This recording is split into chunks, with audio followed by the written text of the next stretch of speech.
This is going to be a 4-layer chocolate cake, and I've already baked my cake layers ahead of time. Mint buttercream, of course it's green. And I have a double recipe of vegan ganache. Although this cake recipe really doesn't need a simple syrup soak because it's already super moist, I do want to impart some more mint into those layers.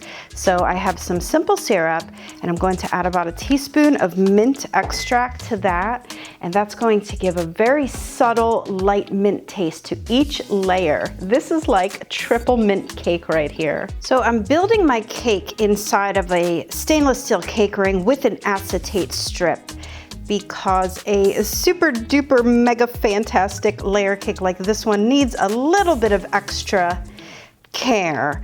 And so I'm going to be building it inside the ring, and then we're going to freeze the whole thing and do the final icing. This way it's going to be more stable, and it's not going to be slipping and sliding around because we have all of these different fillings that are going into this cake.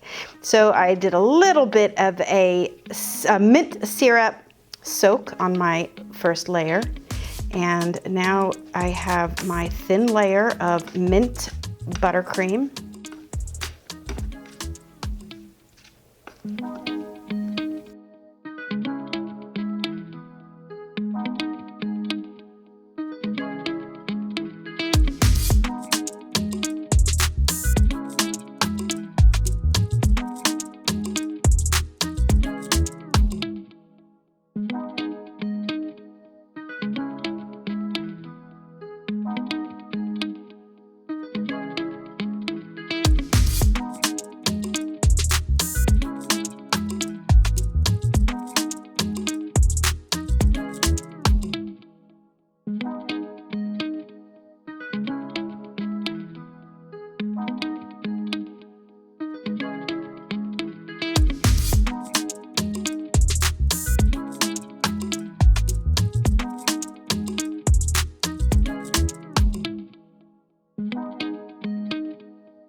Into the freezer for about an hour, and then we can do the final icing. Since Andes mint candies are not vegan, we are going to have to make our own, which is really no problem if you have some tempered chocolate. And I'm just sort of putting a little amount of that into the bottom of a cake pan, lined with plastic wrap so that it'll be easy to pop out of here once this is all set. And then I've made up some mint cream, which is the filling for the Andes candy. And this is a simple 2-ingredient recipe. It's vegan butter and some confectioner sugar. Well, okay, it's 3 ingredients because you do need some mint extract. And if you want to color it green, like I always have to, whenever I eat anything that's mint, it has to be green.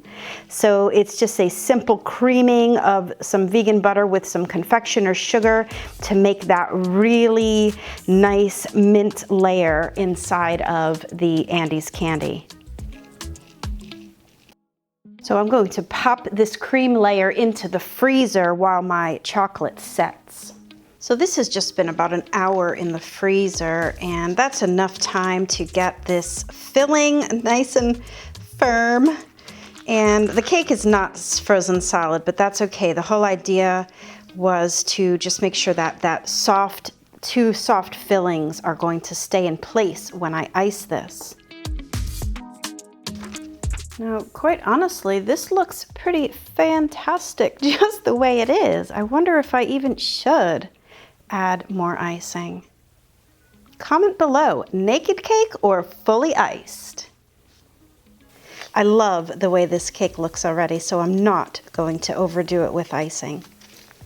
But I do have my mint buttercream for the rosettes for the top. Our copycat Andes candies are ready. So I'm just gonna unmold that from the cake pan, and we're gonna just cut it into wedges. I know Andes candies are rectangle in shape, but I'm gonna cut this one into little wedges to be the garnish for the top of my cake.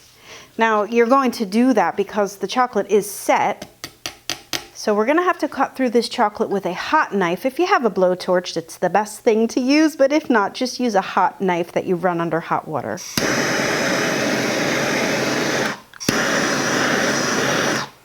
That's just gonna cut right through that chocolate without cracking the top.